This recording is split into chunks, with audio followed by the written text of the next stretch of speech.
Moi, ce que j'ai beaucoup aimé en rétrospective, c'est les processus de création. Quand on s'assoyait, puis là, Paul-André me parlait d'un projet, puis là, les gens venaient se joindre, puis là, tu bâtis les projets. Puis quand je suis arrivé, bien, c'était La tentation de la transparence avec Betty Goodwin, suivi de Bras de plomb. Ça a été, le regarde, tu travailles avec le master des masters en art visuel au Canada à cette époque-là. J'ai passé du temps avec elle, seule, dans son studio. On a parlé de la pièce, des pièces, évidemment, mais tu sais, j'ai eu un lien avec cette femme-là. Ça a été ça, vraiment, là, c'est extraordinaire. Moi, ça, c'est des très, très, très, très bons souvenirs. Moi, il n'y a pas de pièce que je regrette d'avoir fait. Parce que j'ai appris très vite que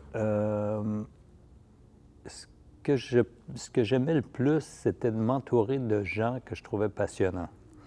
Et ça, j'ai commencé ça, je pense que dès ma première pièce au Groupe Nouvelle Air avec le duo que je dansais avec Ginette Lorrain, d'avoir emprunté une sculpture de Françoise Sullivan. Ça a comme été un mode d'opération. Je me suis dit, c'est tellement fascinant de s'entourer de gens qu'on admire parce que ça nous oblige à nous dépasser.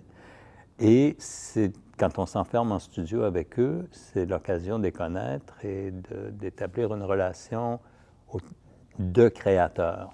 Et ça, j'ai compris ça assez vite. Et pour la plupart de mes projets, ça a été ça le moteur. Ça a été de choisir. La même chose avec les interprètes. Quand je choisissais des interprètes, par exemple Robert Racine dans Cabane, m'enfermer pendant autant d'heures dans une salle de répétition avec Robert Racine, c'est un artiste exceptionnel. Bon, ça a été extraordinaire. M'enfermer avec Malcolm Goldstein aussi, ça a été extraordinaire. Et j'ai toujours essayé de m'entourer de gens passionnants pour grandir.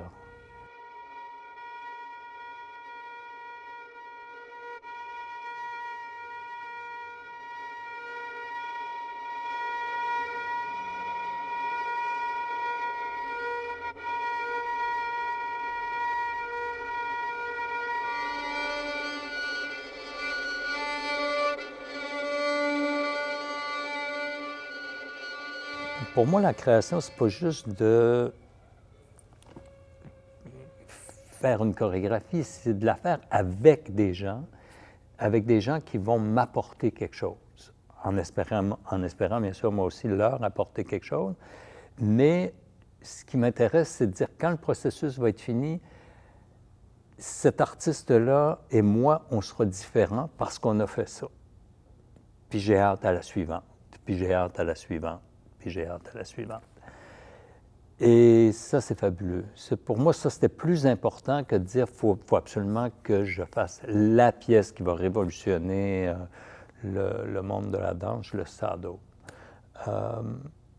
Et dans ces rapports-là, j'ai eu une vie fabuleuse, faite de rencontres de gens extraordinaires, de collaboration avec des gens extraordinaires. J'ai découvert que plus tu leur donnes de liberté, plus ils ont peur. Et plus ils ont peur, plus ils se dépassent. Si je leur dis, c'est ça que je veux musicalement, ils vont me donner ce que je veux, mais ça ira jamais aussi loin que là où ils vont quand ils ont peur.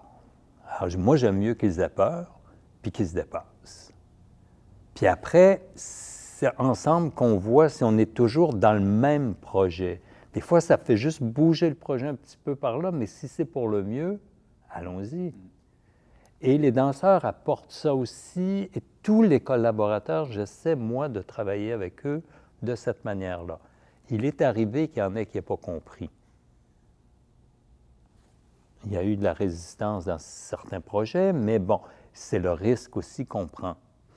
Mais ceux qui ont compris que ça les amenait tellement plus loin, que cette peur de pas me donner de ne pas donner à la pièce ce que la pièce mérite, c'est extraordinaire. Ceux qui ont compris ça ont vraiment, vraiment se sont surpris eux-mêmes.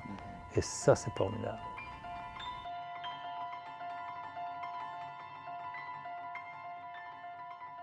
Je cherche des conseils, puis je me dis, la réalité est tellement différente de ce que moi j'ai connu. Je pense que je pense qu'une des choses, ça serait la patience. Soyez patient. Parce que on ne bâtit pas des choses du jour au lendemain. Hein. Tu sais, quand on regarde des projets majeurs, tu sais, on regarde le regroupement québécois de la danse, ce qu'il est devenu, ça a été des années de construction. Les 2 États généraux, c'est grandiose ce qui a été réalisé. Et puis je pense aussi, il faut être très conscient du contexte social, politique dans lequel on vit. Moi, ce que j'ai toujours eu un peu de difficulté avec le milieu de la danse, je pense que c'est la même chose dans les autres milieux culturels, c'est que les gens opèrent en vase clos. Ils lisent pas les journaux, ils ne savent pas ce qui se passe, donnez-nous de l'argent, c'est pas ça la vraie vie. L'art fait partie de la société. Puis si on veut que la société change, il faut s'investir. Ainsi, on devient des meilleurs administrateurs, on devient des meilleurs artistes et on fait des meilleurs choix, à mon avis, quand on est conscient de ce qu'il y a autour de nous. Ça, je pense que ça serait des conseils que je donnerais à des jeunes administrateurs. Tout ce que je peux dire, c'est qu'on crée avec ce qu'on est.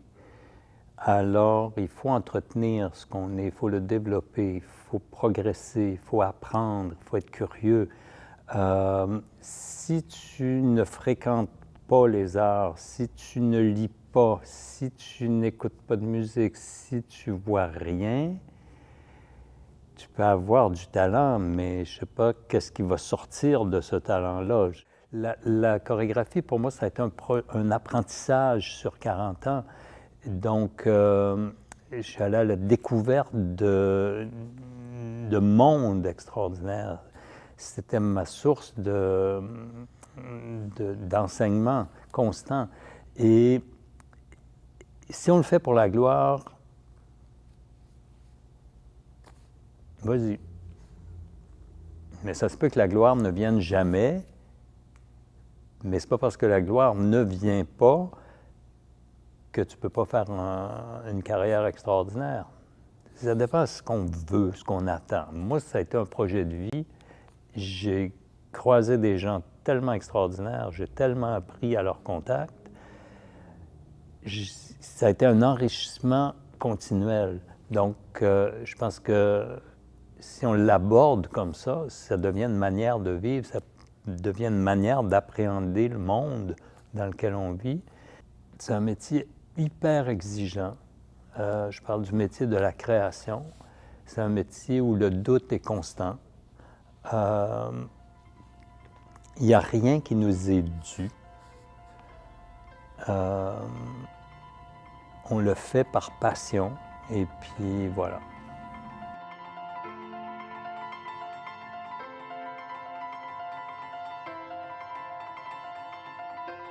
Je suis rendu à une étape où le gros de ma carrière, il est derrière moi. Ce qui ne veut pas dire que les meilleures œuvres ne sont pas à venir. On ne peut pas le savoir. Le gros est derrière. Et en même temps, tu ne peux pas avoir consacré 30 ans, 30 quelques années de ta vie. Bon, puis j'espère pouvoir créer encore pendant plusieurs années. Tu ne peux pas avoir consacré ta vie à quelque chose et pas laisser de traces. Bien, très émouvant, parce qu'on est en fin de parcours, puis de faire cette entrevue, de parler de tout ça. Parce que moi, je suis encore très au bureau, là, mais là, la fin, elle approche sérieusement. Là. Puis là, bien, ça soulève beaucoup d'émotions. Ouais. Moi, je me suis mis les pieds dans la fin. Fait que je suis moins dans la même fin que lui, parce que quand j'ai fait les derniers spectacles, les 2 derniers spectacles à Edmonton, quand après la représentation, j'ai donné les costumes aux interprètes et puis que J'ai laissé tomber dans la poubelle certains morceaux de mon costume, que j'ai jeté mes souliers, entre autres. Je fais, ouais, c'est fini.